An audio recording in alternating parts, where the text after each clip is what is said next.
with back spasms, and yesterday Gobert said that if he hadn't been suspended for that one game, his back was bad enough. He thinks it actually would have kept him out against the Los Angeles Lakers. So back here with Chene and Perk, assuming that they do play tonight, who needs to step up for Minnesota?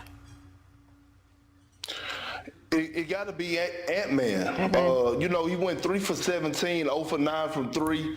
And even if they're banged up and playing, this is the time that superstars rise to the occasion, especially the young superstars. And he's going against another young superstar in SGA that he's going to have to protect his home court. So when I'm looking at this Minnesota team, without McDaniels and what they're going through, both of his bigs, his other two, quote-unquote, part of his big three not being healthy, I'm looking for Anthony Edwards to do what he do best, and that's bounce back with great confidence.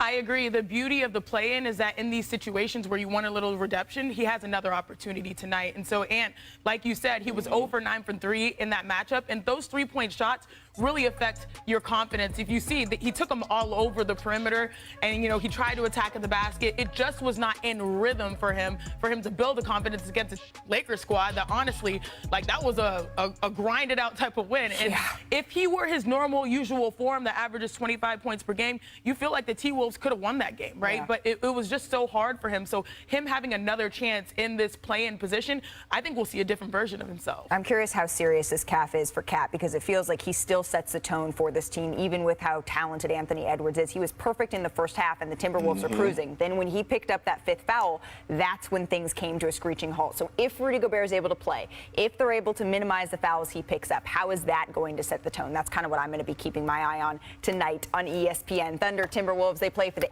out of the play-in tournament is the Dallas Mavericks, and they have been fined $750,000 by the NBA for conduct that is detrimental to the league. And this comes after an investigation into the franchise's decision to sit out several key players for the April 7th loss that eliminated the team from play-in contention. So in a news release, the league said that the Mavericks, quote, violated the NBA's resting policy and demonstrated through actions and public statements the organization's desire to lose the game in order to improve their chances of its first. A bit of news before we go to break. The NBA announced today that Miles Bridges has been suspended for 30 games without pay as a result of a domestic violence incident involving the mother of his children.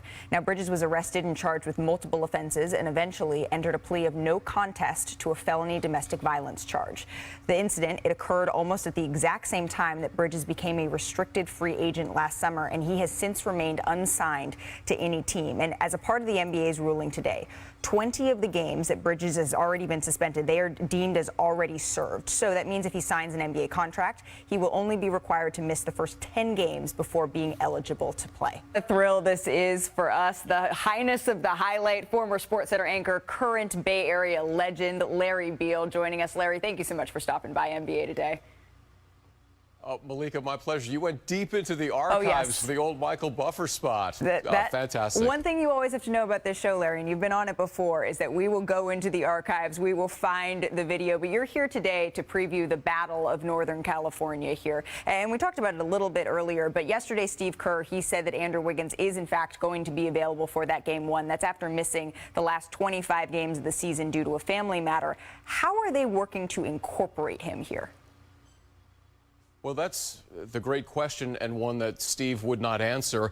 But if you look at the past with the Warriors, with players coming back from injuries, and unfortunately they've had to deal with a fair amount of this with Steph and Draymond, et cetera, you would expect 20 to 25 minutes a game for Andrew Wiggins as he ramps up. But you think about it, for the average person, if you were, let's say, out for 2 months, and fortunately in this case it wasn't an injury, but if you had to come back instantly to play in playoff-type intensity, like, I'd want paramedics at both ends of the court for me. But obviously it speaks to the level of training and athleticism that NBA players possess, because we saw Andrew Wiggins in practice. He looked like, just regular old Andrew Wiggins. He's not the body type of a guy that's going to gain weight, if he's not that active. But, he's going to be really important. If the Warriors have any real title aspirations, Andrew Wiggins has to be able to play at a high level. And we saw that last year. He was such a key piece of what they were able to do to win the title. And remember, last year, Steph, the Warriors, after they won it all, they sort of famously chanted, what are they going to say now? That was their mantra. But what's the feeling now, both in the organization and the city, as they gear up to try to win their 5th title in the last 9 years? Well, I think the reality is the regular season is kind of an inconvenient 6 months for the Warriors because of all the rings that they've won. We heard Draymond Green say just a few weeks ago, I got a hard time getting out of bed in March. Well, it's April now. They got to get out of bed, but they have to break a lot of the bad habits. You can't get down in the first quarter every game, turn the ball over 20, 25 times. I actually messaged Steve Kerr a while ago, and I said, jokingly, have you casually mentioned to the guys that it's easier to win these games if you don't get down by 20 in the first quarter? And his response was, that's really good. I'm going to write that one down. So they're aware of the problem and aware of the things they need to fix. And now that they're turning the page and going into the postseason, I expect a much more focused Warriors team. Yeah, I do too. Larry, thank you so much for spending a little time with us here on NBA Today. Although I'd be remiss not to end this interview by saying aloha. It means goodbye. Aloha, Larry.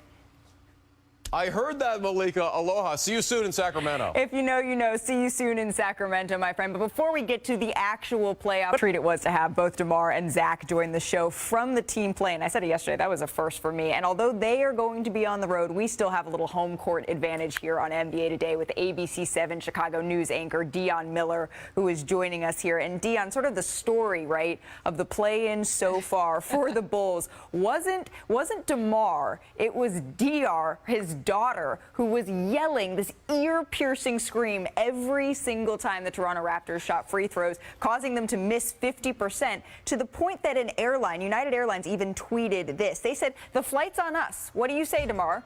We'd love to take DR's talents to South Beach. So is she a hero in Chicago? What's the feeling toward her?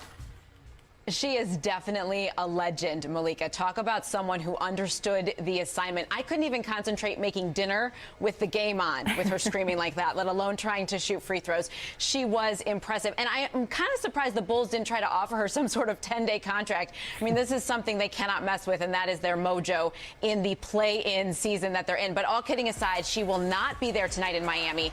As DeMar told her, he said he allowed her 1 day off of school to come along for this play-in series, and he stuck to his word, which is honestly really good parenting. I mean, the Bulls have beaten the Heat 3 times without her, so hopefully this won't be their final game of the season tonight, and she'll get one more chance to scream and be the scream queen for this team, which they certainly needed on Wednesday night. The scream queen. I love that. And you know what, DeMar, I can't even fault you for that. Have a good night's sleep. That's always a good thing. But let's talk a little bit about on the court here, because the Bulls, they kind of went all in for this big 3 that they have right now. What's the feeling around the city at this point? Does it feel like it's win now with this group or else?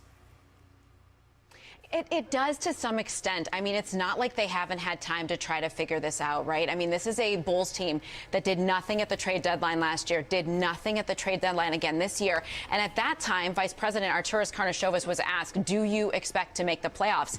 And simply put, he said yes. So one would think that losing tonight and failing to get there would be a moment where he would say, look, something has got to change. I think everyone agrees that something has got to change. And we have waited in this city for 82 games to see max contract Zach LaVine be the reason the Bulls win games. Obviously, that showed up in Toronto on Wednesday night, but a very tall task to see him try to do that again. This group has struggled with consistency. That is not a secret. If they're able to put it together now in April when it counts and their season is on the line, I think that says a lot about trying to keep this group together. But they need more. They need more. I mean, beating a Toronto, beating a Miami, this is not going against the Celtics or the 76ers or Boston. These are teams that are around their level. They need to find more to be able to compete at a more consistent rate. If they're able to take advantage of their momentum right now and beat a motivated Jimmy Butler, I think that says a lot about the belief that the front office has in this group moving forward. So we'll see. Dion, thank you. It all goes down tonight. And she mentioned Jimmy Butler. To get into the playoffs, the Bulls are going to have to face him. And Butler, he's played in 6 elimination games. Hey, what's up, guys? Jag from Jaggy Sports here. Tonight, happy Friday, by the way. Tonight is a big night. Tonight is an absolutely huge night. It marks the last day before the playoffs begin because we are determining who gets the 8th seed. Now, you have Miami hosting the Chicago Bulls. Then you have OKC Thunder taking on Minnesota. Now, with the Minnesota game, Rudy Gobert is set to play because of suspension, whatever he did with Kyle Anderson. They have revenge on their mind, because if you took a look at Karl Anthony Towns, he was saying that Lakers flopped and whatnot, therefore they won, and they took it to the Lakers. Let's give them all the credit that they deserve. They took it to the Lakers. They could have beat the Lakers, but now they are mad. They are looking towards revenge, and they want the OKC Thunder. But the only problem here is OKC Thunder are for real. And Anthony Edwards, like you saw in the last game, only had 9 points. So there's seriously something wrong with his elbow. But then again, Cat is there. Rudy Gobert is there. Mike Conley is there, the veteran presence. So I don't know. I'm kind of leaning towards Minnesota in this one. The next game, Miami taking on Chicago Bulls. Now, Chicago Bulls took it to the Toronto Raptors last game, but Miami is Miami, right? You have to give it up for Pat Riley and his organization. He says it, no rebounds, no rings. So I can guarantee you that they are under the mantra that you have got to get a freaking rebound. So that's why I'm saying to you that the Miami Heat could possibly take this one, because I can't see Miami losing 2 games in a row, especially when it comes to do or die. This is do or die. Tonight is gonna be it before the playoffs. And the playoffs start on Saturday, which is tomorrow. So at the end of the day, who are you gonna pick? Is it Miami or Chicago, or is it OKC Thunder or the Minnesota Timberwolves? You be my guest. Leave a comment in the comment section. Tell me who you guys think is going to win tonight, and we'll go from there. Like I said, I think it's going to be the Minnesota Timberwolves and the Miami Heat. So therefore, the Minnesota Timberwolves would play the Denver Nuggets if that happened. And if it didn't happen, OKC Thunder would play the Denver Nuggets. On the other side, you have Chicago Bulls and Miami Heat. Now, if Miami won, they would face the almighty Milwaukee Bucks. But if Chicago Bulls won, they would face the almighty Milwaukee Bucks. Let's take it back. About a month ago, Chicago Bulls beat the Milwaukee Bucks. That's just a side note. Leave a comment in the comment section. Happy Friday. This is Jag from Jaggy Sports.